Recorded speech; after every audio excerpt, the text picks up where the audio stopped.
देवपुर गांव, जो कभी हरियाली के लिए जाना जाता था, अब सूखे और धूल की गिरफ्त में था। गरीबी की छाया इतनी गहरी थी कि सूरज की रोशनी भी फीकी लगती थी। इसी गांव में दयाराम नामक किसान रहता था, जिसकी ईमानदारी और मेहनत गांव के लिए एक मिसाल थी। वह अपनी पत्नी कावेरी और 10 साल के बेटे कर्ण के साथ एक छोटी टूटी फूटी झोंपड़ी में रहता था। दयाराम की आंखों में रात भर की चिंता का बोझ साफ दिखता है। वह अपनी फटी हथेलियों को मलता है। कावेरी, उठ गई क्या?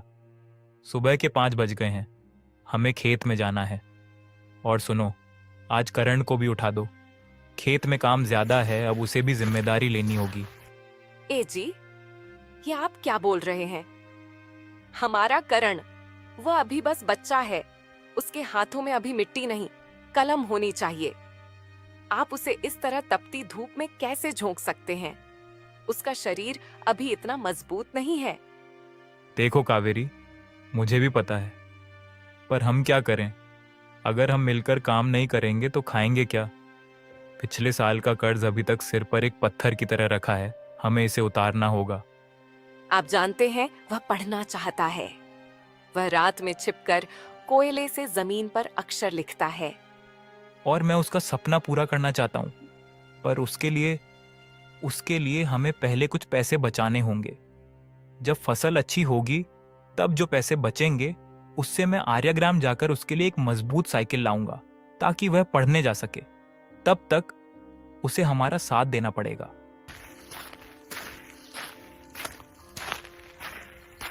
पिताजी, मुझे नहीं पढ़ना। मैं आप लोगों के साथ खेत में काम करूंगा, ताकि हम सब भूखे न रहे। मुझे पता है आप मेरे लिए कितना सोचते हैं। मैं अब बड़ा हो गया हूँ। मेरे बेटे, तुम्हारा दिल आसमान से भी बड़ा है। तुम ही मेरी असली पूंजी हो। जी, वो तो है, पर इस साल बीज के लिए पैसे कहाँ से आएंगे? हमारा सारा अनाज तो पिछले कर्ज में चला गया। बीज के बिना तो सूखा तय है। तुम चिंता मत करो कावेरी, मैं सेठ धनंजय से कर्ज ले लूंगा। मुझे पता है कि वह लालची है, पर गांव में उसके सिवा कोई और नहीं है जो अभी पैसे दे सके। यही हमारी एकमात्र उम्मीद है।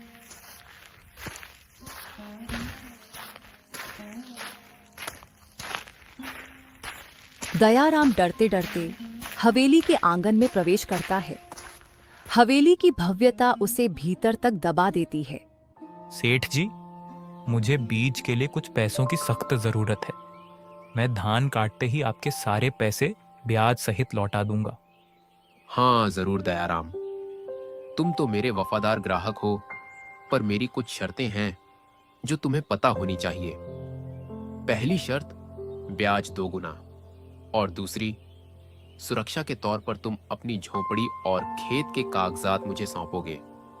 यह केवल एक गारंटी है, ताकि मुझे भरोसा रहे। 2 गुना ब्याज? सेठ जी, ये तो बहुत ज्यादा है। और मेरी जमीन के कागजात? ज्यादा। तुम्हें पता है बाजार में क्या चल रहा है। और सुनो, अगर तुम तय समय पर लौटा नहीं पाए तो यह ब्याज तिगुना हो जाएगा और तुम्हारी जमीन पर मेरा हकू हो जाएगा। ये मेरा नियम है। तुम जैसे गरीबों को मैं कर्ज दे रहा हूं, यही बड़ी बात है। जल्दी फैसला करो, मेरा वक्त बर्बाद मत करो। दयाराम की आंखों में आंसू छलक आते हैं। उसके मन में अपने पिता के शब्द गूंजते हैं, लेकिन कर्ण का भूखा चेहरा उसकी इच्छा शक्ति को कुचल देता है। वह जानता है कि यह सीधा धोखा है, पर उसके पास कोई विकल्प नहीं है। ठीक है सेठ जी, मुझे आपकी शर्त मंजूर है। बहुत अच्छे किसान, तुम मेहनती हो, पर किस्मत तुम्हारी साथ नहीं देती। अब जाओ और खूब मेहनत करो। दयाराम अपने सीने में भारीपन लिए घर लौटता है। उसने अपनी इज्जत गिरवी रख दी थी। दयाराम, कावेरी और करण की मेहनत रंग लाई है। दयाराम आज खुश है। उसकी आंखों में वर्षों बाद उम्मीद की चमक है। मुझे थकान नहीं लगती कावेरी। जब सोचता हूँ कि हमारा बेटा पेट भर के खाना खा पा रहा है, तब सारा दर्द मिट जाता है। इस बार फसल जरूर होगी। यह किसान तो सचमुच जानवर की तरह मेहनत कर रहा है। अगर फसल उग गई तो वह मेरा कर्ज चुका देगा। मैं उस जमीन पर हवेली बनाना चाहता हूं। विक्रम, आज का काम सबसे महत्वपूर्ण और खतरनाक है। मैंने यह अत्यधिक गाढ़ा काला रासायनिक पदार्थ तैयार किया है। इसे चुपचाप ले जाकर दयाराम के खेत की मुख्य सिंचाई नाली में मिला दो। यह उसकी जड़ों को रातों रात जला देगा और कोई निशान नहीं बचेगा। सेठ जी, नहीं, यह तो पाप है। आप एक परिवार को भूखा मार रहे हैं। आप उसे बर्बाद कर रहे हैं। मैं यह काम नहीं कर सकता। पाप? यहां धन ही भगवान है। विक्रम, अगर तूने मेरा हुक्म नहीं माना तो कल सुबह तू भी भूखा होगा और तेरा परिवार गांव से बाहर। तेरी बेटी की शादी के लिए मैंने जो पैसे दिए थे वह भी वापस ले लूंगा। अब जा, और याद रख, अगर यह राज बाहर आया तो मैं तुझे और तेरे परिवार को गांव से निकालकर मार डालूंगा। विक्रम ने अंधेरे में कांपते हाथों से वह घिनौना काम कर दिया। उसने नहर का बांध तोड़ दिया ताकि पानी व्यर्थ बह जाए। उसके दिल में दयाराम की मेहनत के लिए सम्मान और सेठ के लिए घृणा थी। दयाराम खेत पर पहुंचता है और अंधेरे में ही उसकी चीख निकल जाती है।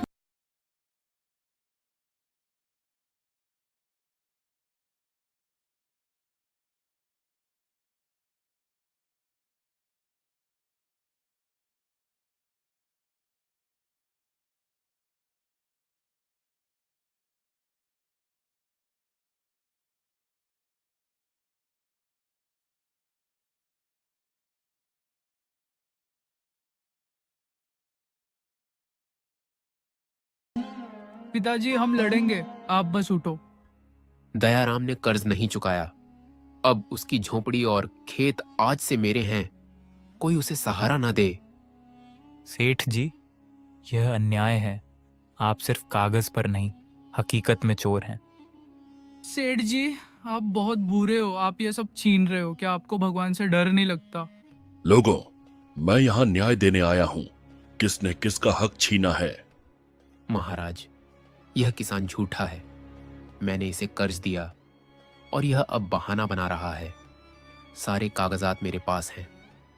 किसान दयाराम, मैं तुम्हारी मेहनत देख रहा हूँ, पर मैं न्याय भावनाओं से नहीं, प्रमाण से करता हूँ।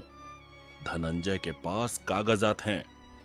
अगर तुम्हारे पास कोई गवाह है जो साबित कर सके कि धनंजय ने तुम्हें धोखा दिया या तुम्हारी फसल बर्बाद की, तो आगे आ जाए। मैं तुम्हें आज से पूरे 3 दिन की मोहलत देता हूं। जाओ, गवाह लाओ। 3 दिन में अगर तुम कोई पुख्ता प्रमाण नहीं ला पाए तो धनंजय को जमीन सौंप दी जाएगी। अगले 3 दिन गांव के लिए यातना भरे थे। रात में दयाराम की झोपड़ी के बाहर कोई नहीं आता था। धनंजय अपनी हवेली में जीत का जश्न मनाने की तैयारी कर रहा था और उसने राजा के दरबारियों को मोटी रिश्वतें भेज दी थीं। विक्रम इन 3 दिनों में न सोया था न खाया था। उसका आंतरिक संघर्ष उसे पागल कर रहा था। किसान दयाराम, क्या तुम कोई गवाह ला पाए? आज अंतिम दिन है। नहीं महाराज, कोई नहीं आया। महाराज, मैं गवाही देता हूं। मैं धनंजय का नौकर हूं, पर मैं अब और पाप का बोझ नहीं उठा सकता।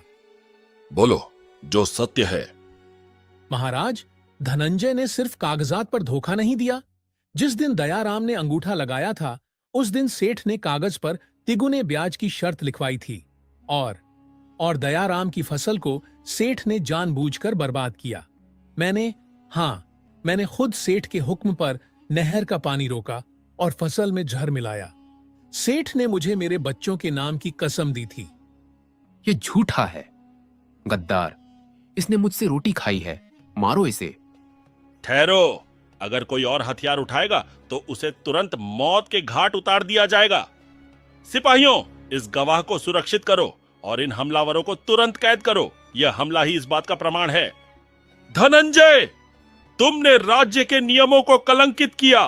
तुमने धोखाधड़ी की और एक ईमानदार किसान की मेहनत की हत्या की।